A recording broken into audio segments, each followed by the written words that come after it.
Hey, what's up, fasters? If you're smart about it, you can have your mac and cheese and eat it too. On most diet plans, mac and cheese is a no-go. It's full of carbs, processed food, and dairy. On our plan, as long as you choose the right ingredients, you can have your mac and cheese.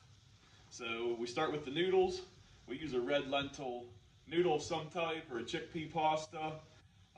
This kind of noodle, though it is high in carbs, this is not a low carb item.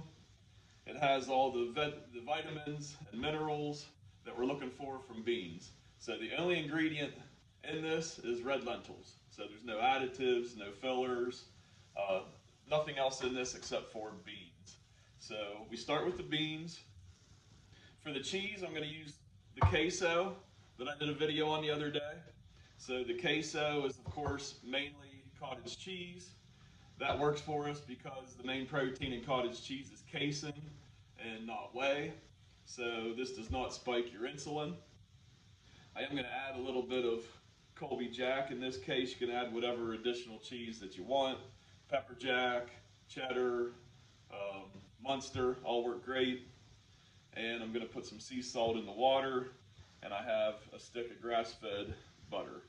So just like all my other recipes, simple and easy, not a lot of ingredients, just a matter of choosing the proper ingredients, and we're still going to make it taste good. You need to be smart about it though. If you're in ketosis and want to stay in ketosis, this isn't something, including any of the bean dishes, this isn't something that you can just eat until you're full. So we eat until we're full in general, but with the beans, if you want to stay at the 20 carbs or less, like I would suggest if you're trying to stay in ketosis, you're going to need to keep the portion of the beans low.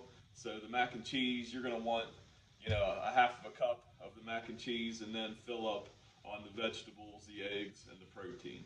If you're not worried about staying in ketosis, a cup of this is going to be about 40 carbs, and that's not so bad if you're eating one meal a day. That's all your carbs. So your vegetables have a little bit of carbs, but they have fiber to offset it. And your meat has no carbs, your egg has no carbs, your butter has no carbs. So all of your carbs for the day basically come from your beans. So just depending on where you are with ketosis will determine how much beans you want to actually eat. All right, I'm about to cook the pasta and make some more queso. So before the water starts boiling, I'll show you the queso. Once it starts boiling, which is starting to, it's going to be a lot more steam. So queso, just a quick reminder, 3 ingredients.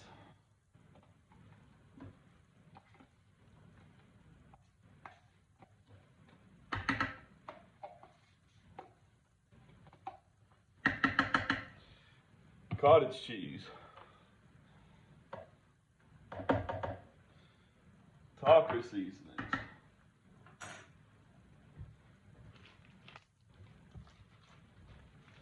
And a little bit of grated cheese.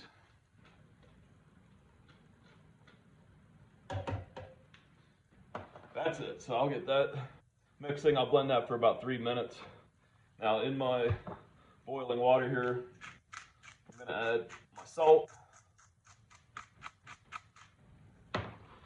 and my pasta. So it is important to check out the pasta cook time. This one's 8 minutes. So typical pasta is 12 minutes. So you do want to be aware of that. And it is important to cook the bean pasta as long as you're supposed to. Whenever you cook beans, you actually kill the lectin, which is like a poison that's in plants. So beans do have a lot of lectin. So when it's processed like this into noodles and then cooked, you reduce the lectin, not quite to 0, but close to 0. So that is an important thing. Check out the cook time on your pasta and make sure you cook it for that long. So I'll cook this for 8 minutes, blend this for 3 minutes, and check back in with you when we're mixing it together. All right, our pasta's cooked. Our cheese sauce is mixed. So I'll get the blade out of the way.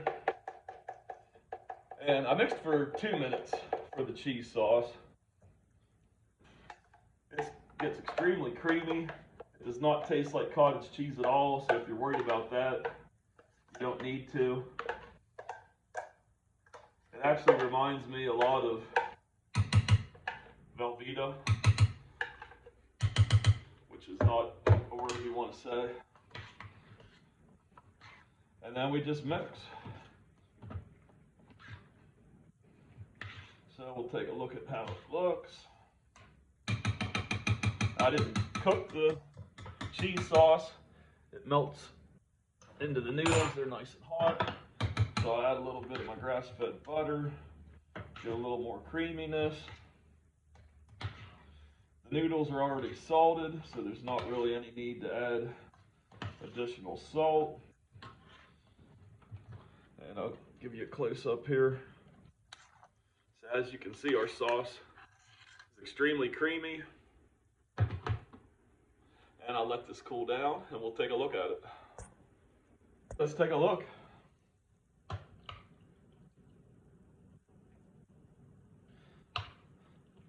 We'll zoom in here in a minute. So we get the vitamins, we get the minerals of beans. They're nice and creamy. That cheese sauce, awesome.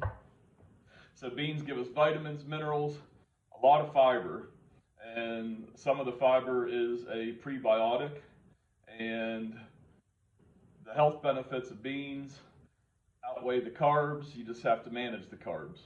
So you limit yourself so that you don't break your carb goals. But I do feel that the benefits of beans make it worth it, and so we do have it in our diet. And for a healthy mac and cheese, it's awesome.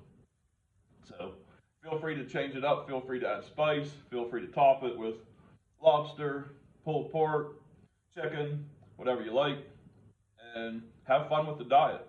So it doesn't have to be boring, it doesn't have to be meat and eggs. Although an egg on here would be awesome right now with that yolk running through.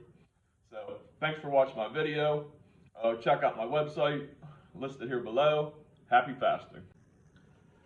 Pulled pork mac and cheese.